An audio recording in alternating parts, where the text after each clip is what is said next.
Great morning.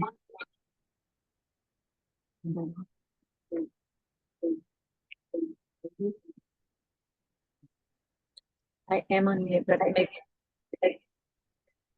maybe it's catching up on my headphones.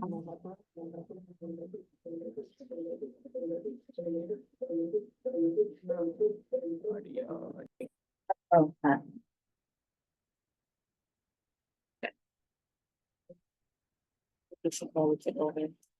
okay. Thank you. The only time I feel all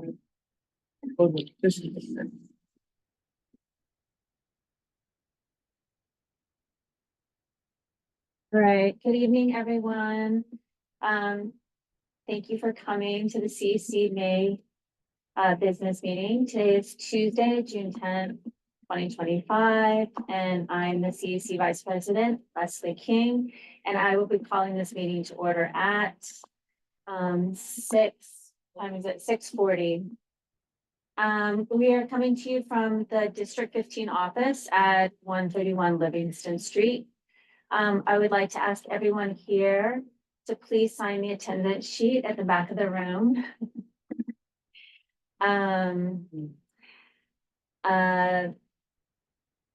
Let's see. Before we call roll, I'd like to invite the interpreters to introduce themselves in their languages. Let's see. Does the Mandarin like to go first? Yes. The following announcement will be in Mandarin.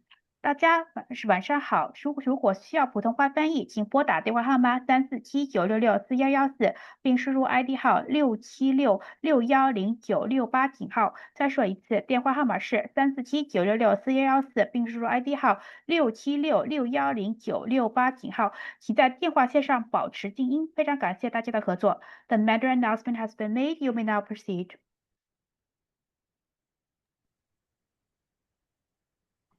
সন্ধ্যা সবাইকে। আপনারা যদি এই অনুষ্ঠান বাংলায় শুনতে চান, আপনারা dial করতে পারেন 347-966-4114। নাম্বারটা আবার হলো 347-966-4114। তারপর আপনারা একটা আইডি নাম্বার দিবেন, ওটা হলো 239-570-224#। আইডি নাম্বারটা আবার হলো 239-570-224#। ধন্যবাদ। Thank you. The following announcement will be in Spanish. Sí, muy buenas tardes. Para las personas que quieran escuchar esta reunión del Concilio 15 en español, pueden marcar el número 347-966-4114 y luego ingresar la contraseña 338-483-081, signo numeral.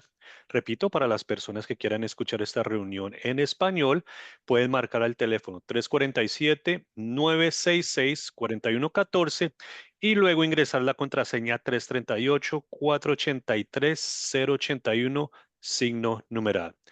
Spanish announcement has been completed.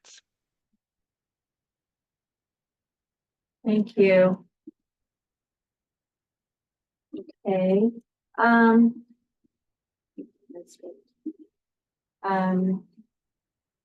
Okay. Would you like to call the roll? Sure. Councilmember Antonia Ferraro Martinelli has an excused absence. Councilmember Leslie King. Here. Councilmember Vanessa Gonzalez Uoka has an excused absence. Councilmember Nancy Cruz is not here. She has an excused absence. Yeah. Councilmember Katina Rogers present. Councilmember Jonathan Davis has an excused absence. Councilmember Hans Arietta has an excused absence. Councilmember Donaldo Chumney is not here at the moment.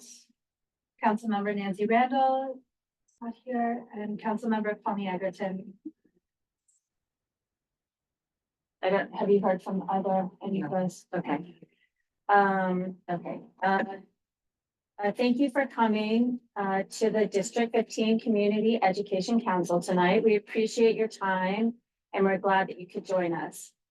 For those of you who are new to the CEC meetings, there are 32 CECs throughout the city plus 4 citywide councils.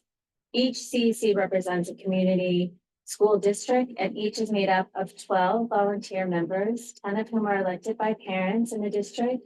The remaining members are appointed by Brooklyn Borough President and 2 high school student members.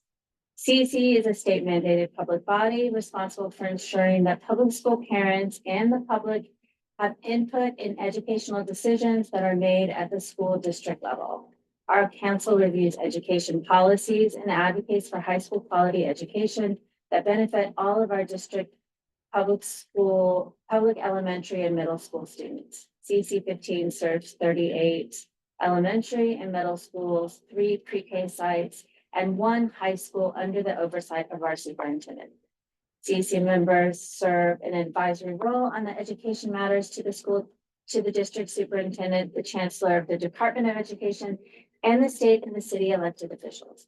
We approve district school zoning lines submitted by the Department of Education.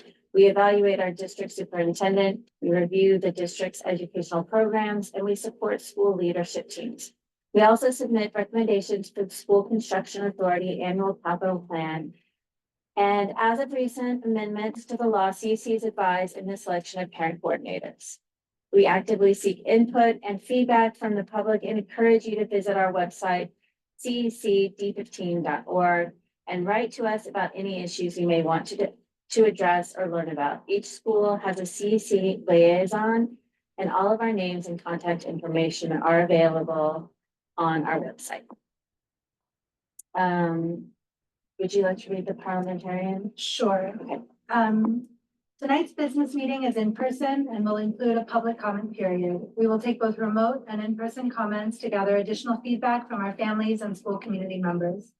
You may leave your camera on, or for your privacy, you may use audio only during the comment period and throughout the meeting. Rules of engagement. When you comment, please comment on the topic, respect the privacy of others, and please do not include names of children or staff. Guests who make inappropriate comments will be removed from the meeting. During the public comment period, those attending virtually may raise their hand to comment or indicate in the chat that they would like to speak. Those called upon will be unmuted. If you are attending in person, you must sign the guest attendance sheet and indicate whether you would like to comment.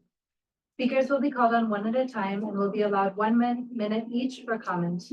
We will hear as many speakers as time allows. It's possible that not every comment or question will be given time, so the best way to get your question answered is always to write to the CEC at cec15@schools.nyc.gov. CEC members will also be given a comment period. Members will be called upon and are each permitted 1 2-minute comment or question. If members do not have a comment, they may cede their time to the chair. Excellent, thank you. I'm just going to keep it super brief. It's just us, so welcome. The CEC election results are going to go out on Friday. There is a slight chance that they might come out on Monday. And Antonia will send an email blast from the CEC. Do you have anything else that you wanted to add to that? No, just about reimbursement, I guess. So all purchase orders must be submitted and certified by the 30th of this month. Key card closes on the 13th of this month. So in purchases that's going to happen, it has to be put in before that date. Okay, excellent. Do you want to come to the table? Yeah. I know. Hi, good, how are you? Good, sorry for the delay. No, not at all. Superintendent in here. I'm gonna follow Antonia's lead and do a few books. I know that this month we are celebrating Pride, and some of the books that I had in my children's in their library have already been introduced. So I thought that I would bring in this book by Jacqueline Woodson that has been banned in school districts. It's an incredible book about the Great Migration. Jacqueline Woodson is a gay writer, and I feel like it's not only important to read books about the LGBTQ AI community, but also to support our writers as our authors as well. So this is an incredible, beautiful book. I also thought during this time with everything going on with ICE and in the world, I thought this was a great series by our beloved John Lewis called March, that just teaches our children about like why we march and the importance of community and standing together. And then this was a great book for my family because our family looks different than some families. We are Jewish, we have one biological child, we have one adopted child who is Black. And so we look interesting and different. And so this is a great book about a family that, you know, families don't always look the same. So it's important. It's a great book about just teaching our kids about differences and celebrating them.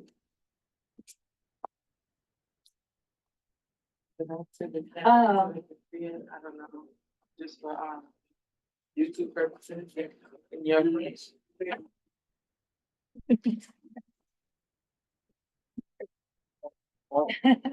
I said, wait, Okay, so you're. and then Japanese. Yeah. So, right. So feel free to, might already be familiar. So we don't have quorum, so we cannot vote on the minutes tonight. We'll do that another night. So we're going to hand it over to you. Sure. Jump right into Ready it. to- And we'll be on the transition. Let's see, I don't think so. Should we? The translators are Oh, there. trans- All the Oh, translators are otherwise, there, yeah. but we don't really. Yeah, all right. Mhm. All right.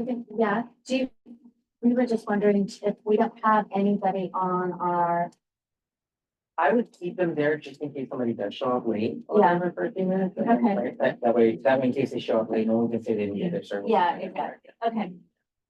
All set, so PowerPoint's about to come up.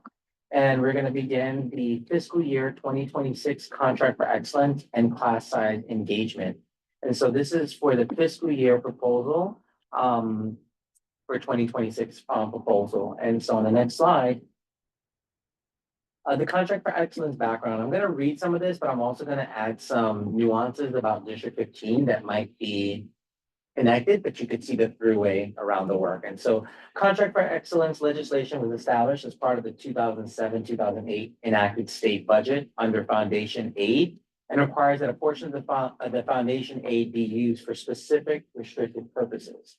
And so C for E requires that funding be allocated towards specific programs that raise the achievement of students with the greatest educational need, including but not limited to students with limited English proficiency, students in poverty, and students with disabilities. As you all know, in Brooklyn North, which represents about 7 different districts, we have the largest number of special ed population, we have the largest number of Ls. And so this is particularly important to the work that we do as a district. In 2022, C for E legislation was updated to include additional requirements related to class size limits. And we kind of started to share that information with CEC. We might have some further information, but more importantly, the questions that I can go back to get answers for for the next CEC, which is on Tuesday next week. Next slide. Funding must be spent only within the following initiatives. For illustration example programs by initiative subject to SED, State Education Department approval, are included below. So additional instructional time, things like time on task, examples, extended school year, after school academic support, model programs for multilingual learners, such as expanding of bilingual resources, materials, and libraries. For example, we're adding 4 more additional bilingual programs across District 15. Full day pre-kindergarten and kindergarten. So adding classes and additional staff. So we talked about that this particular year related to implementing full day pre-K programs. So we added 3 in the middle of the school year, 1 at 4, 5, 6. A SKIS class, which is a special ed 3K class. We added 1 at 9, 5, 8. and we added one at the Bishop Ford campus in the middle of the school year to meet the needs of special ed students in the pre-K, pre-K program. So that's an example of that. Class size reduction, examples, hiring teachers, paying for teacher salaries to produce a reproduction in the student-teacher ratio. So an example of that in District 15 is the 22 applications that went in to reduce class size reduction, 26 applications, 22 of them being approved, which is about 85% of the district's applications went through. We are in need of 107 teachers. On May 20th, we had a wonderful hiring fair that included about 250 applicants. Many of our schools are in the process of hiring now and committing. There were 3 schools that had the option to include early hire commitment letters, which gives them a stipend, a one-time stipend. We have already hired 5 teachers out of that group of teachers. Those were solidified today. So just giving an example of that, how we did it with that. Teacher and principal quality initiatives. So that's the creation of non-cash incentive programs for high quality teachers to teach in high needs areas. That represents 1 or 2 of our schools in our district. Middle high school restructuring. So an example of that is expanding participation in advanced placement programs. Additionally, the State Education Department Commissioner may authorize districts to implement experimental programs, such as authorization must be granted in advance of implementation, right? And so we have the LTG grant that's using money to support technology in our district, but also to teach educators on how to use that in a more responsible way to support our students academically. We've certainly had recently the grant that the integration grant that we had spent in previous years. So that's just examples of what those could be, right? So more information about eligible uses and requirements may be found at New York State's education's website, and the website is connected there. Next slide. So the contract for excellence for fiscal year 2026. C4E is increasing by $286 million from $802 million to $1.89 billion in fiscal year 2026. This is comprised of $241 million of new funding to be used for the class size mandate in fiscal year 2026, and $45 million of existing funding that will be phased in for contracts for excellence from last year's class size allocation and will continue to be used for class size. I'm going to continue to read this, but give you examples of this. So in this particular year, for every teacher that was added, for example, to a school, $500 in OTPS funding, which is money to support for materials, was allocated for each teacher that was part of the new allocation. Also, what was added to the allocation was per diem, which is substitute coverage. The way the city works is that for every day of 1 day a month per teacher is usually allocated as a set aside, not that they're going to use it, but that we would allocate. So for each teacher that was added onto a school, so for example, if a school has 2 teachers added, that's going to be per diem for 16 days of coverage. That equates to 16 substitute teachers. Doesn't mean that that's always going to be spent. And then there's also allocation for per session for after school activities or before school activities or activities outside the school hours, like on a Saturday.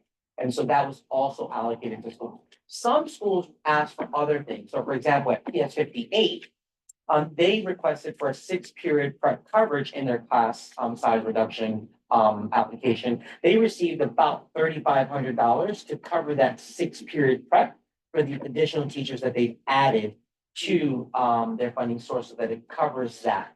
And then in 1 or 2 cases, as I said to you before, we have 2 schools that added assistant principals, PS 39 as well as PS 58, and they were allocated full-time. So just to note, for example, at PS 39, they requested a F status, which is a part-time assistant principal. They were allocated a full-time assistant principal to provide the support at that particular school. So those schools are in the process of the hiring of the staff members that they need. So I just want to give you examples of what that means or what that entails or what's covered by that. So the proposed allocation for $1.89 billion in fiscal year 2026, discretionary, is $487 million. These funds are allocated to schools that may be used for any eligible C4E purpose at the discretion of the school. Principals will work with their school leadership teams to plan the use of this funding for fiscal year 25-26 in alignment with eligible uses on the previous slide that I shared before. And they may choose to change the use of the funding for 24-25 or maintain existing staffing positions or programs that were funded in that particular year. So there might be additional changes to those particular things. What cannot change, just so that you are aware, is anything that they required for the class size reduction must be used for the purposes of class size reduction. So for example, at 321, Liz Phillips requested as a principal with her SLT for 10 teachers, because they figured if they get the 10 teachers, they could reduce class size reduction by a large scale.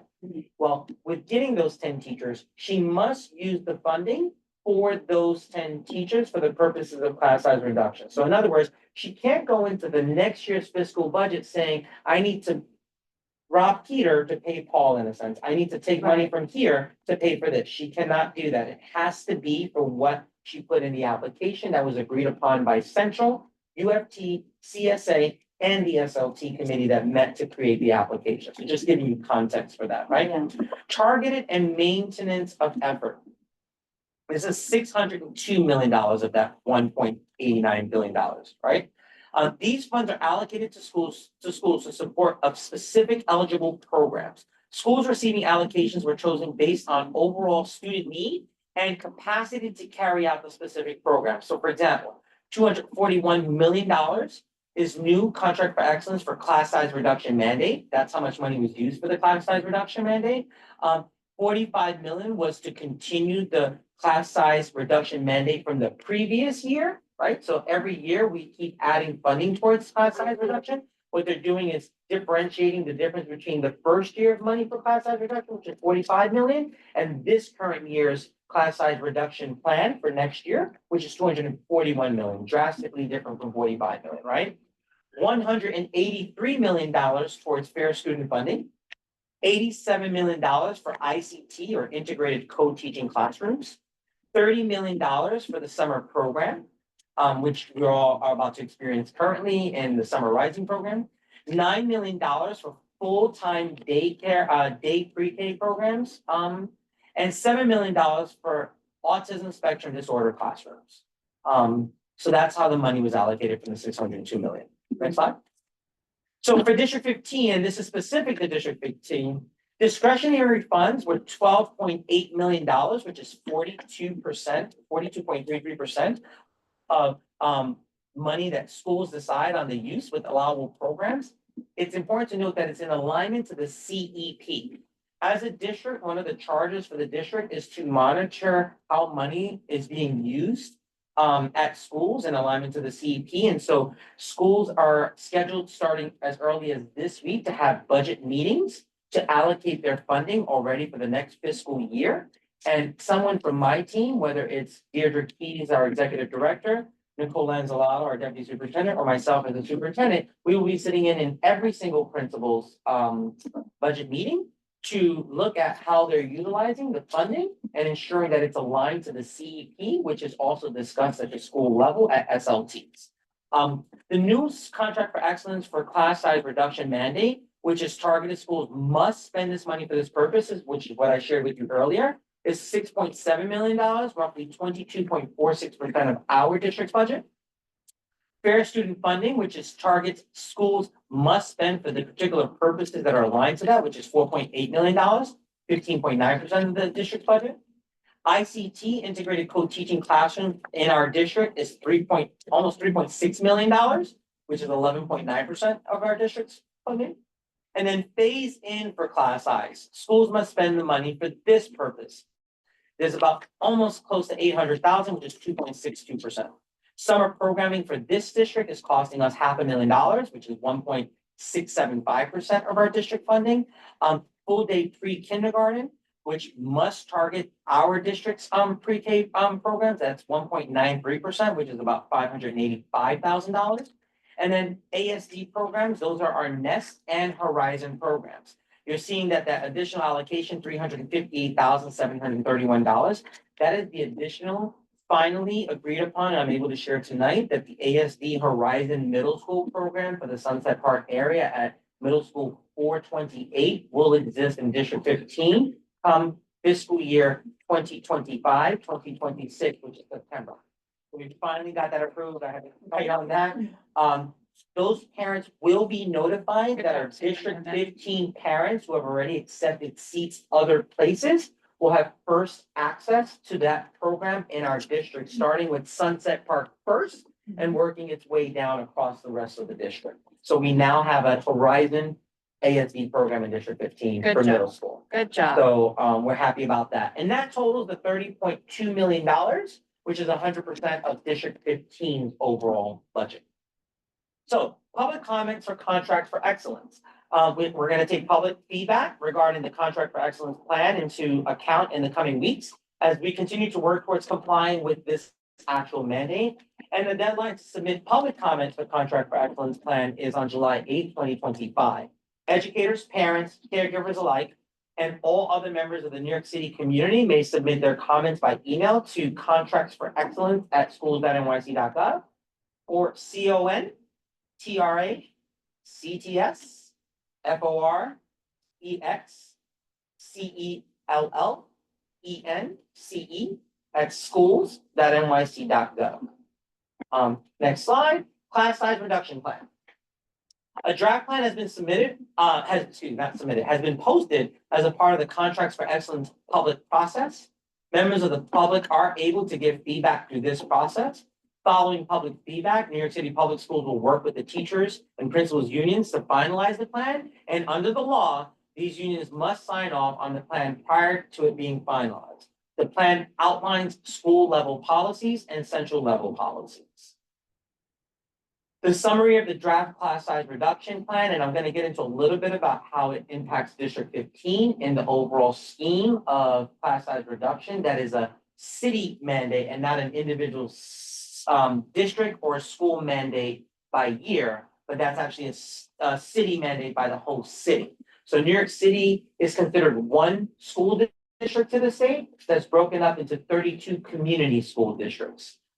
Which is a little different, right? Like if you go to Newburgh Public School System, that's one school district with multiple schools. New York City, we have one district, which is New York City as a district, but then we're broken down into 32 community school districts. So as community superintendents, we report to the chancellor, who's ultimately the superintendent for New York City.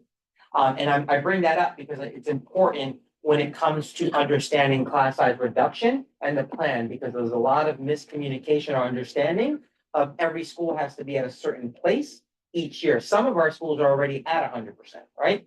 So the plan includes the school-driven planning approach for school year 25-26, which has directly resulted in additional resources being provided to schools, including the $241 million that I shared with you earlier in contract for excellence, as well as additional city funds. About 750 schools were awarded funding to hire approximately 3,700 new teachers. As I shared with you on the local level, that is 22 out of 26 schools that have applied for the money.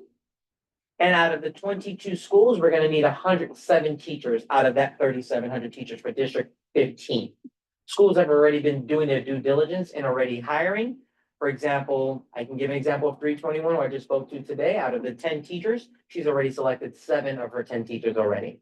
So they're doing their due diligence in the hiring process to ensure that we have these teachers before we even get into the summer, so that they're all prepared and what the expectations are for their new schools that they will be arriving to.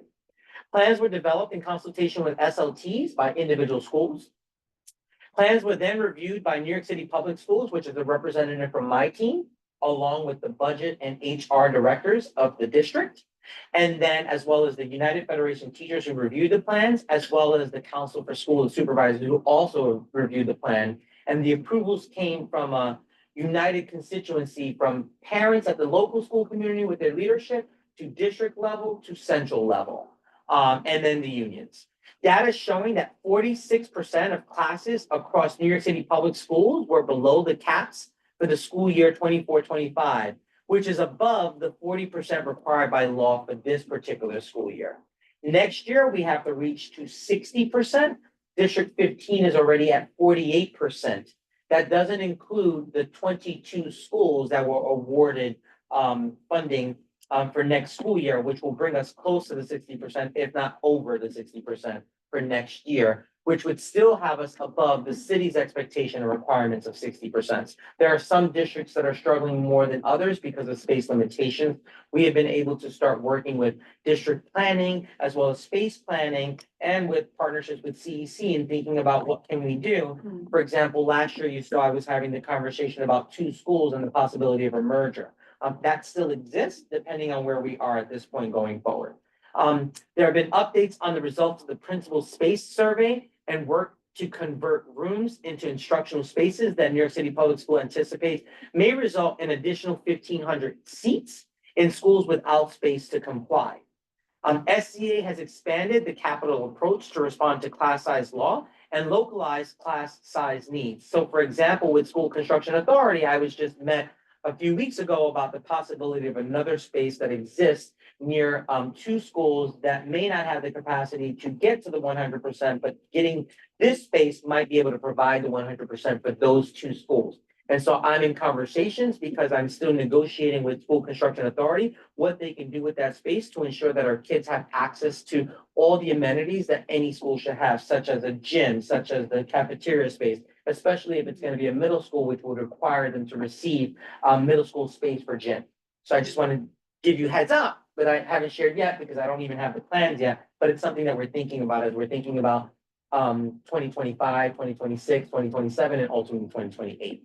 There are multiple strategies to support teacher recruitment and retention. You've heard of a lot of the stuff we've been doing in our district. There's new district point pilots and have increased our ability to support teachers across our districts. So we've been working with local colleges, with organizations that we've been working with. We've also been doing in-house training of school aides and paraprofessionals who've been wanting to be educators and putting them in our teacher to AD pipeline, para to teacher pipeline, and AP to principal pipeline. So we're developing within our own district the quality of educators we want in our system. Next slide. So public comments for class size reduction plan. We will be taking public feedback into account in the coming weeks as we continue to work towards complying with this mandate. The deadline for submitting public comments will be July 8th, 2025, and educators, parents, and caregivers and all other members of the New York City community may submit their comments by email to classsize@schools.nyc.gov. CLASSSIZE@schools.nyc.gov. So this concludes the presentation for contracts for excellence. One of the things that we heard feedback last year is that it seemed like we were just reading the PowerPoint. So as I was reading the PowerPoint to meet the state's mandate of explanation, I hope that giving you some examples of each of these areas that we were talking about as it relates to District 15 and more localized, help give some more context as to what we're doing as a district to reach these goals. I'm sure there's going to be some information that you may want that I'll work to be able to get and make sure that I can present at next CEC, which is soon then. Oh. Yeah. What?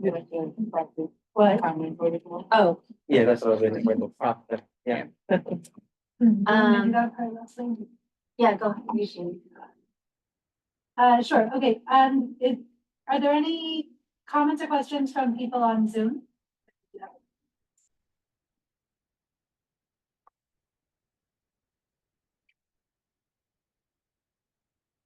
Are they checking? Is there anybody present in the interpretation lines? There should be.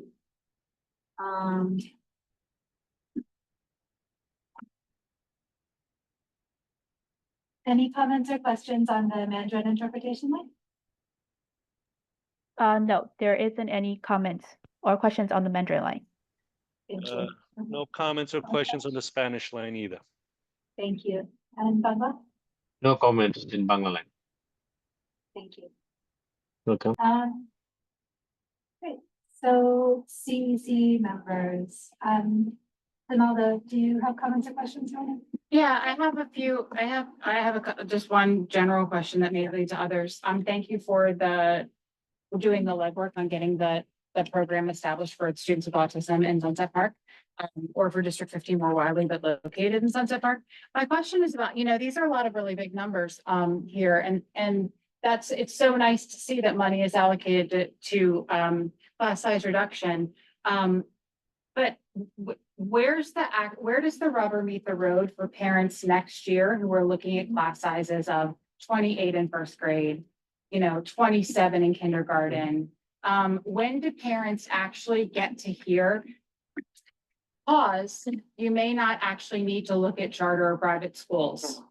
Well, so let's answer that first. I'm glad you brought that up because charters and charter schools, public charter schools or private charter schools as well as parochial schools are not required to meet the state's class size reduction mandate law. But they typically cap at far lower numbers than Not the ones- necessarily. Okay, Not necessarily. we could go back I and worked forth at a about charter that school all and we had day. 32 students in each particular classroom because we were only funded for a certain way, and that was a New Hope Charter School when I worked in the charter school. So yes, but again, that's not a requirement for the charter schools.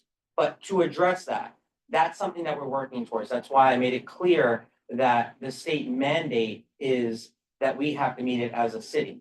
We are aggressively trying to address those gaps in each of our schools. We have a few schools that just space is going to be the issue. For example, 39, 107, these are landmark buildings that can't just be demolished or tear down, and there's no space to create another building, and they're already at 100% capacity.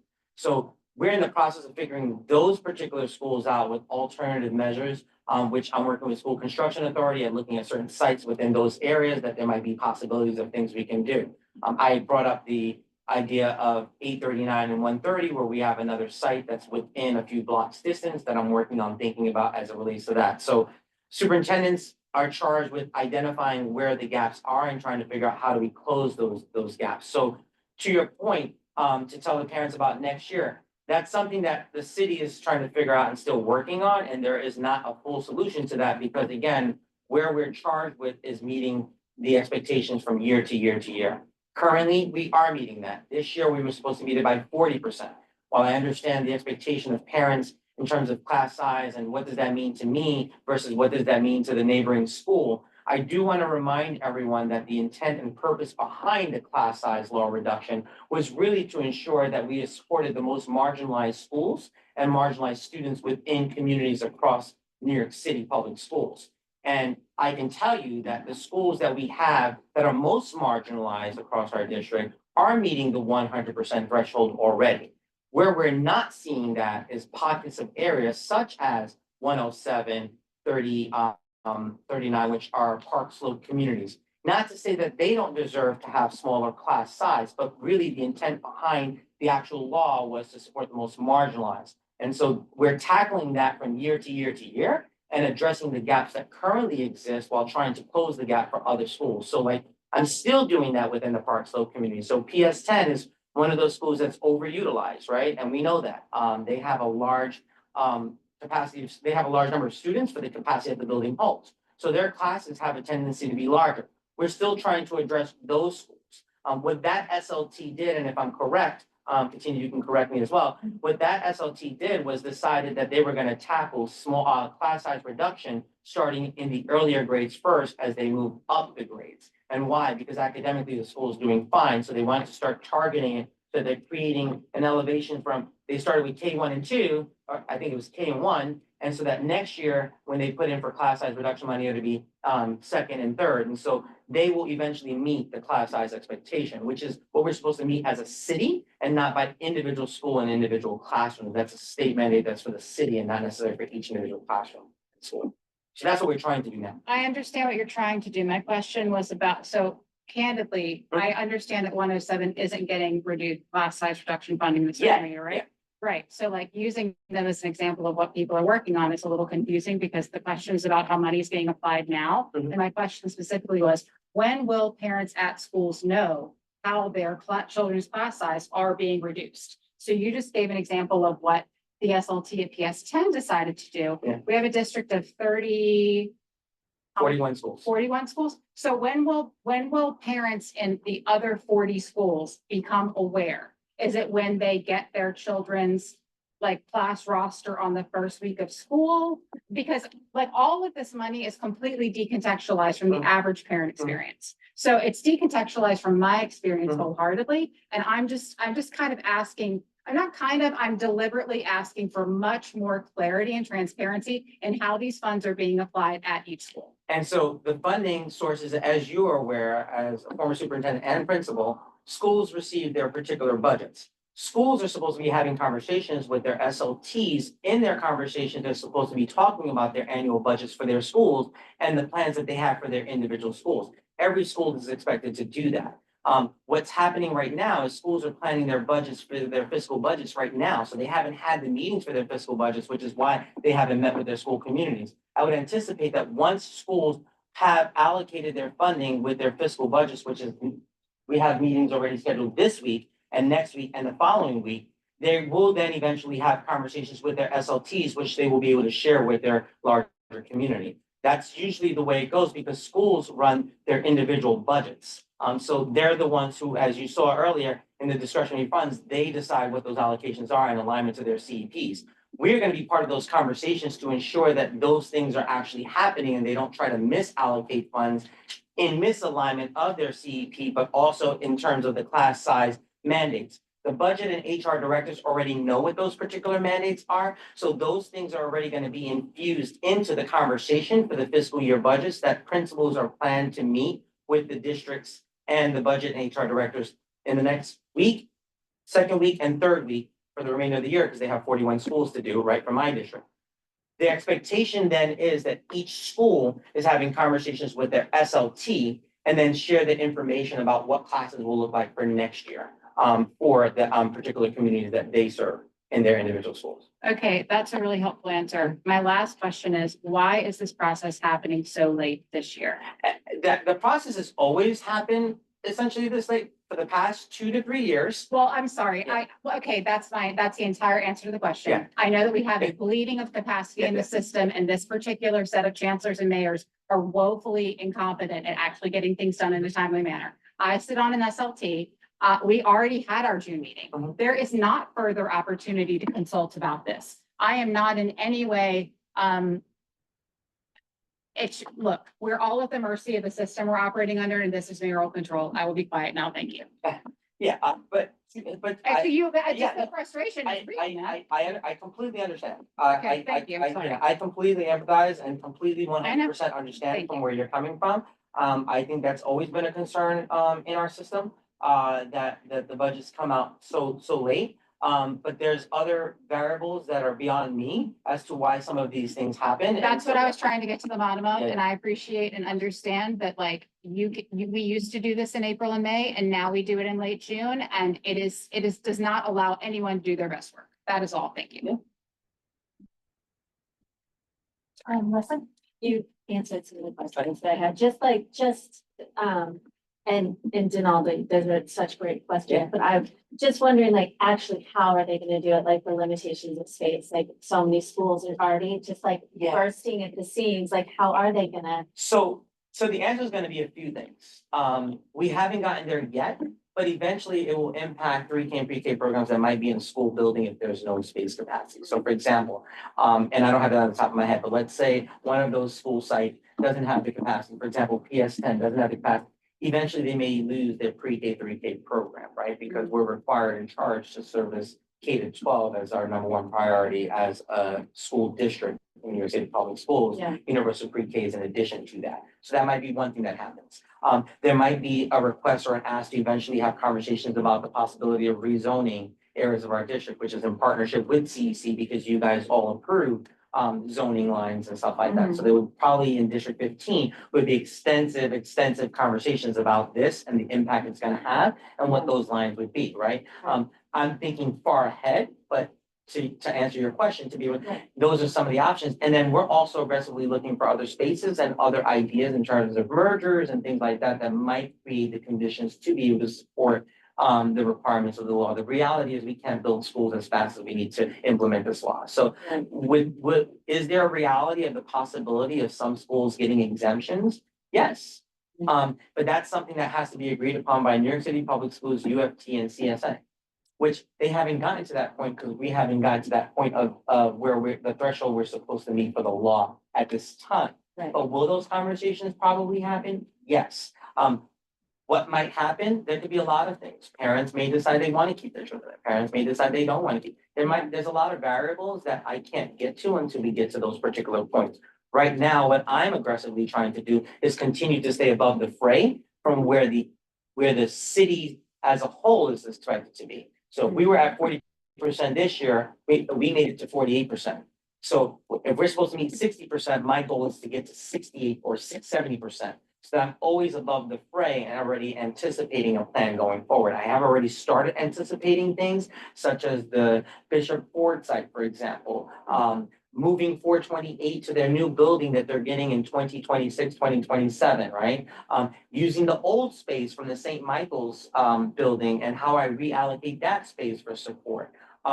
Thinking about other mergers between schools so the space is equally allocated and allows for the flexibility of shifting children so that will allow for them to have spaces and to also integrate our schools even further, right? So there's a lot of things that I have in mind and in planning, but they're in the planning phases and I have made some already adjustments and moves to actually meet those particular needs.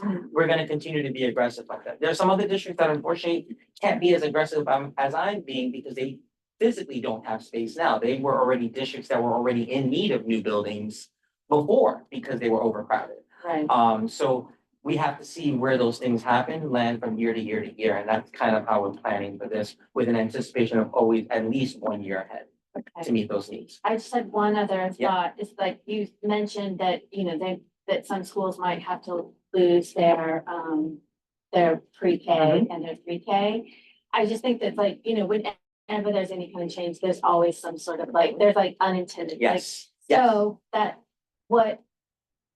is gonna be the next issue. It's Yeah. for those families that are now, where do their kids go? Yeah, so I won't necessarily, and I've been advocating for this, not to lose any of our programs. So if anything gets moved out of somewhere, we're gonna place it somewhere so that those families still have somewhere to go. And place it close enough that they can get there. So it's not like I wanna, let's say I take away a pre-K program from a school, doesn't mean that I'm gonna send them all the way to Sunset Park to go to school, right? Right. So we're trying to find ways and balancing, how do we do that in a way that's more responsible? So Right. for example, when we were gonna make President Street a location for a new school, that was gonna be its own school. Well, I already had a overcrowded school a few blocks away that's highly popular and highly sought out. I had to work with Liz Phillips to convince her to take this particular building.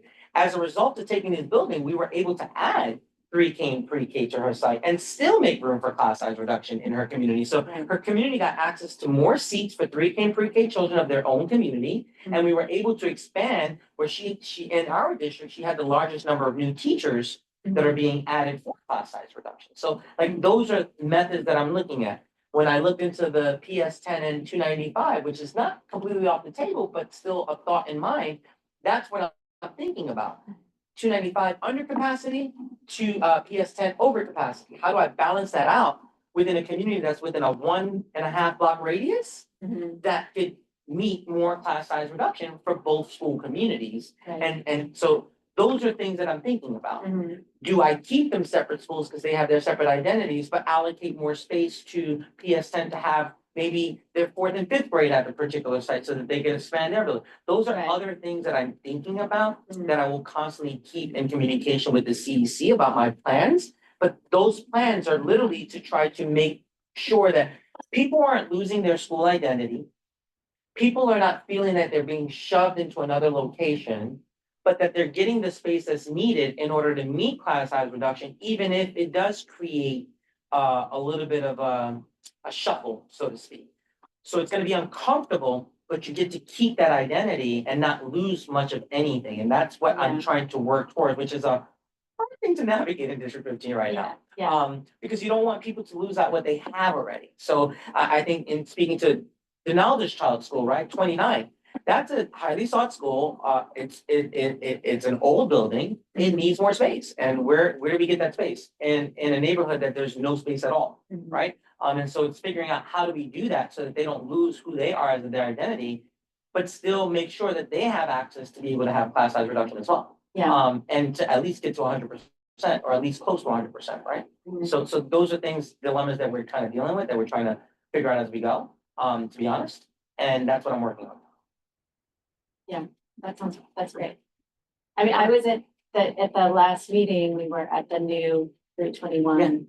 And I saw Liz and the assistant principal, and they were like, we love it. Yeah, at I first, mean, it's like, at there's growing first, pains. Raphael, I'm going to quit and retire if you move me to another building. And then it became, and I'm not gonna sit here and lie, it's been a lot of work for her. That's Yeah, having a brand new building and that many classes in a brand new building and having to shuffle between two schools on a 3-block radius is a lot of work.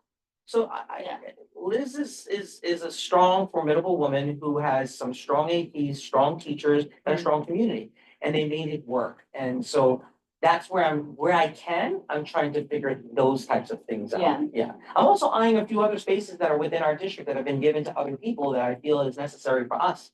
And so I'm working towards getting some of those spaces. yeah. And where I don't wanna, can. like, I don't want to overspeak, because they were like, it's great, Yeah. growing pains. Yeah, There's growing pains. growing pains, there's some growing pains.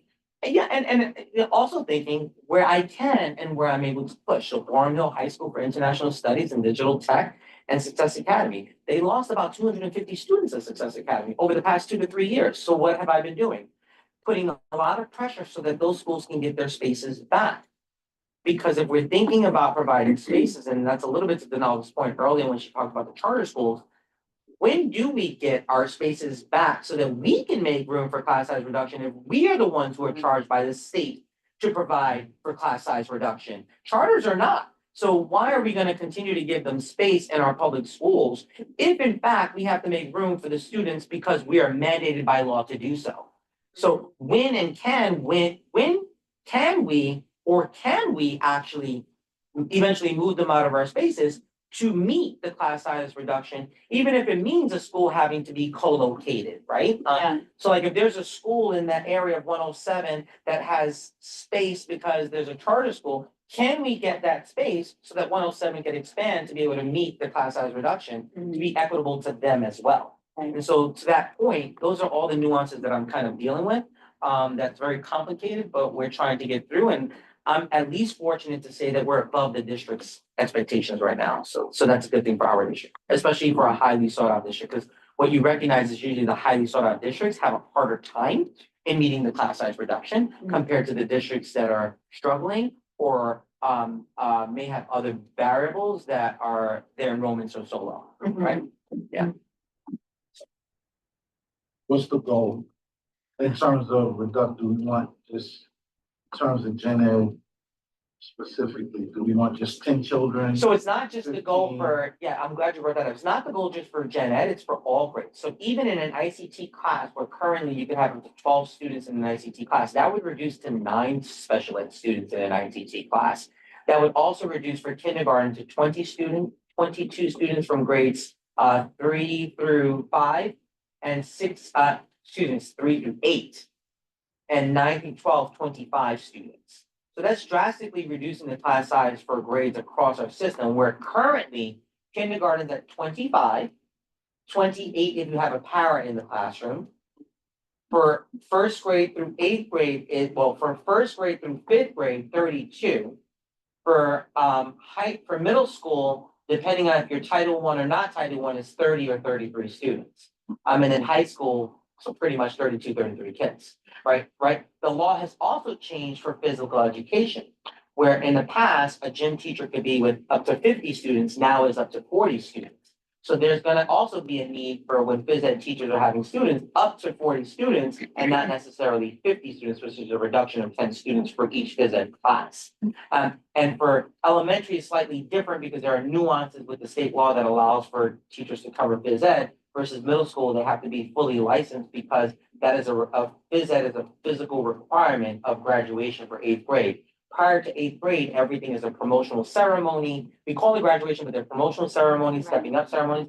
8th grade is the first official graduation according to the state with a seal of approval to move on to the secondary school, which is high school. So in your expertise, I'm curious, this might be a hard question. What's the utopic size I mean, to upgrade? It's a great motion. Yeah, that's a hard question. 3 students, I'm saying. That's a really hard question. I mean, we just. But that's a really good, that's actually a really good question.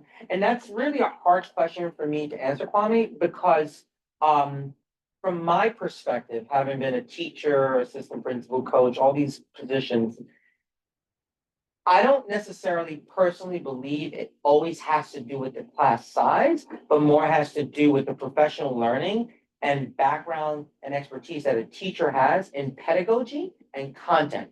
Content meaning that they understand the standards that are being taught to students, pedagogy, approaches, and strategies that are needed to support children.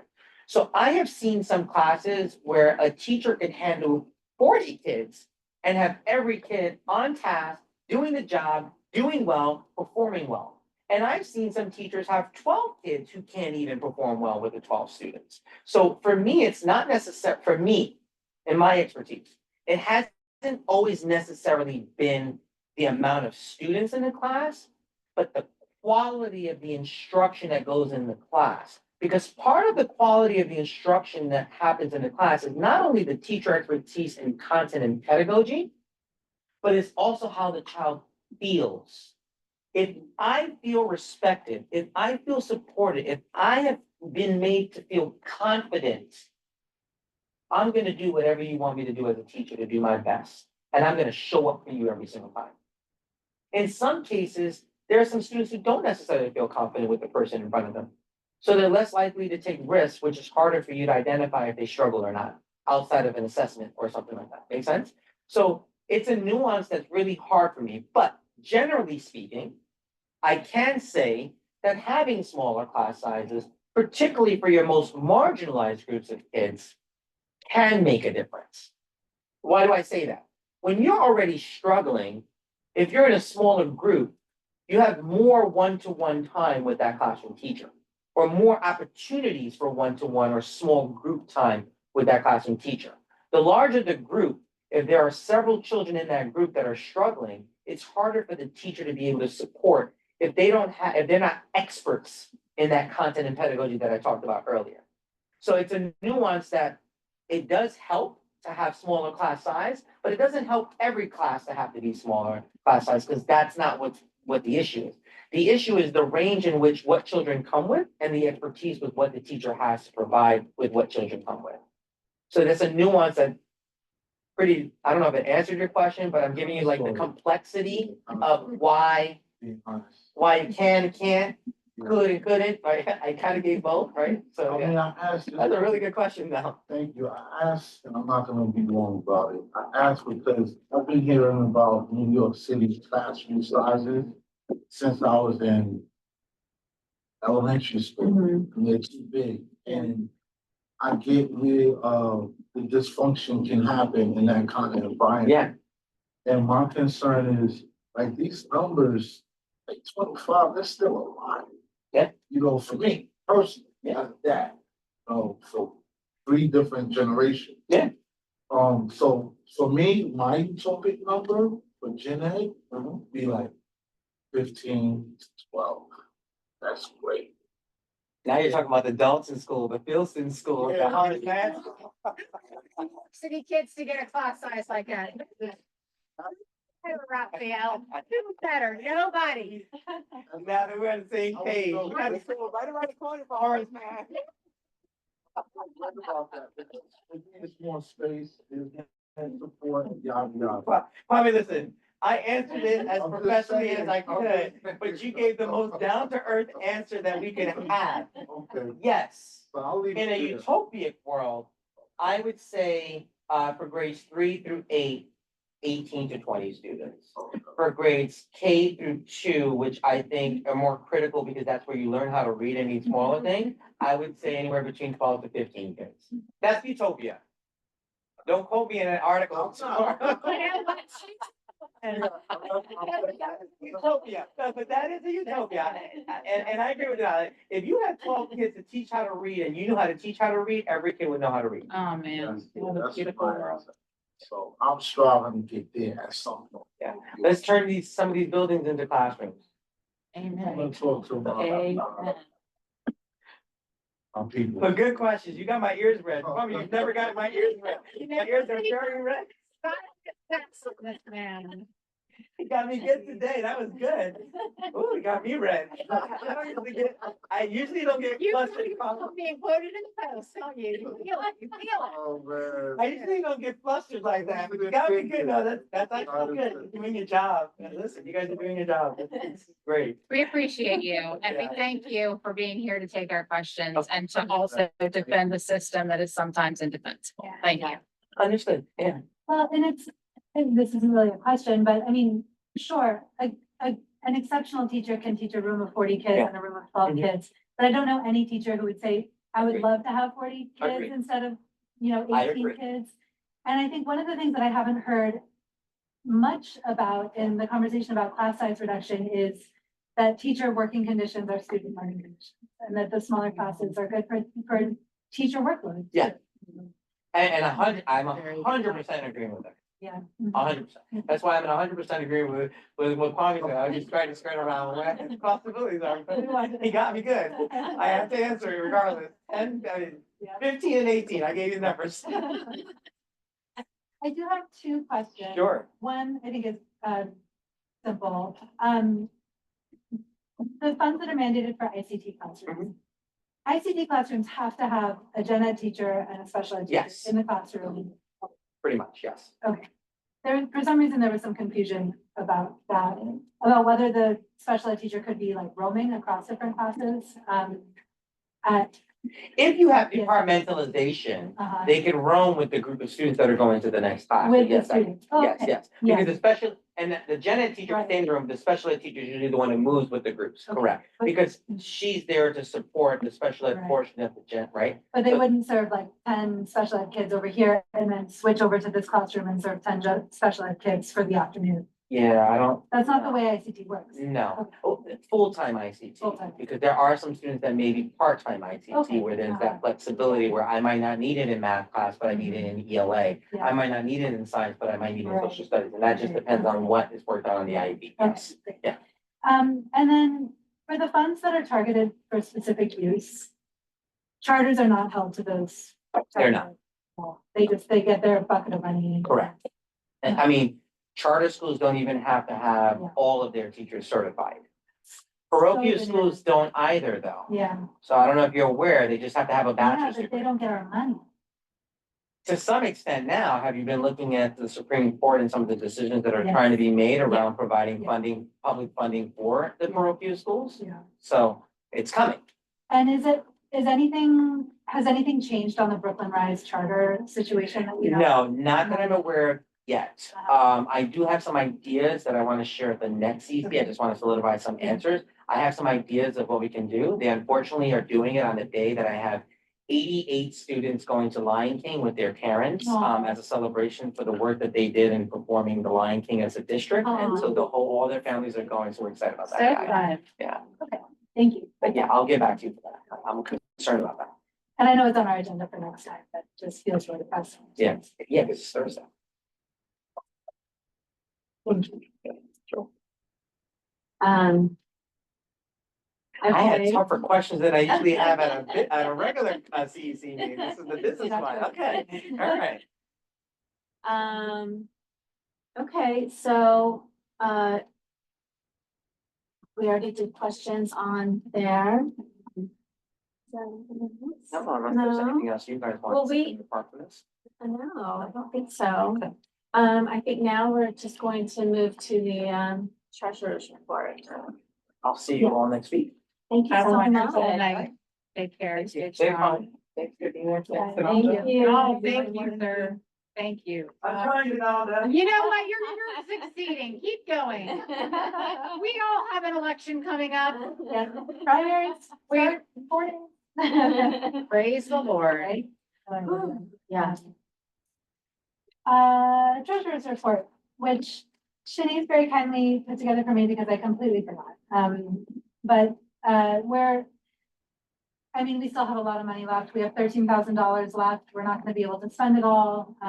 The P card use ends in 3 days. Any other expenditures have to be put in, procurement has to be put in by the 30th. Shanice, I think you were gonna put in some advanced like food orders to cover our summer meetings, but that's pretty much all we have left, right? Yeah, and just the last meeting, not summer meeting. No, oh, not the summer meeting? The summer meetings goes on to the next. Summer meetings, which is. Okay, we can't. do that. Okay, The new council comes up at their budget. say that again. The new council comes up at their budget. Can you get it to me? Okay. But they will have to I think then vote. I'll just go have something. Okay. You're doing indeed right here, madam.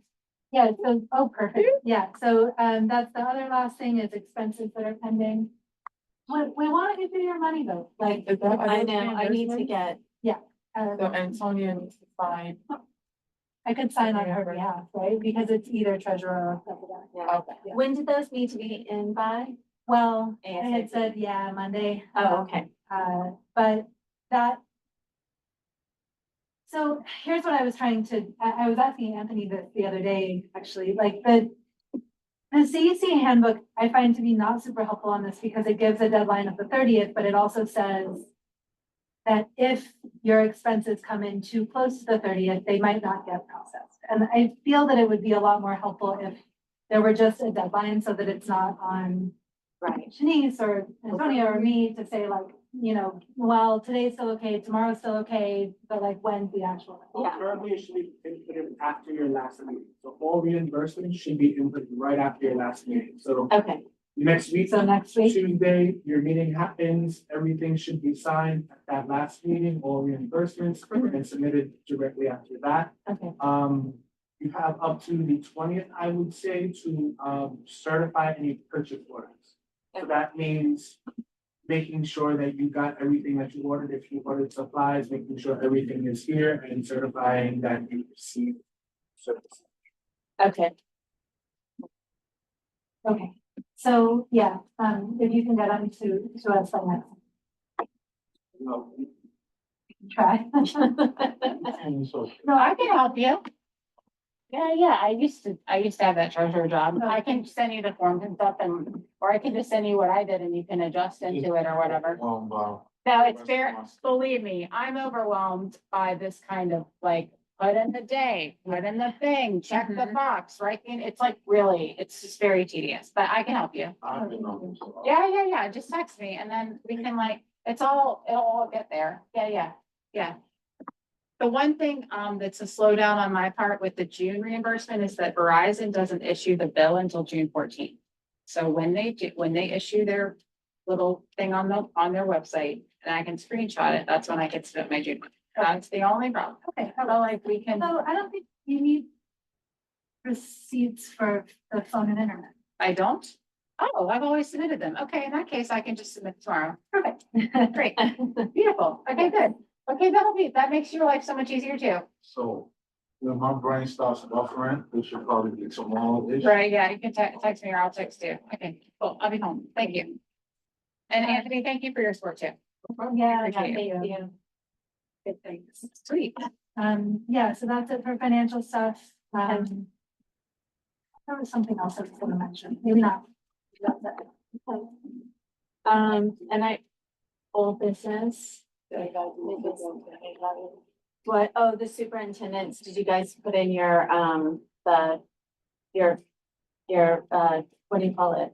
The feedback. The feedback for the superintendent, the form? I haven't yet. When is it due? Don't know. When is that due? I I think it needs to be in ASAP. Okay. I'll ask Antonia and I can send an email reminder. I know Antonia sent an email. Don't know what the date is. I don't know. Oh, evaluations are due on or before June 30th. But again, that's when I think they get submitted to him. I know she needs a little time to come. Okay. Yeah, like if we could try to get it in by next week is our, Do this individually or? Okay, by the meeting or whatever. yeah, Okay, got it. Okay. I'll text you. You rank, each council member ranks on a score of 1 to 3 for each of these different areas, and each one gives a breakdown of like what those scores mean. So these are just numeric, and then at the end, there's space for okay. narrative. And does anybody have any old business that they wanted to discuss? I guess that's been it. Any new business? I guess one old business thing is the SCA stuff is ongoing and Tony and I are gonna be meeting with Lorelei and someone from the auditing team in the comptroller's office on Friday. To talk about like strategy, really, like what we should be asking for and what's a good direction to push. We still haven't responded to their response and we're just figuring out like what the best path is for that.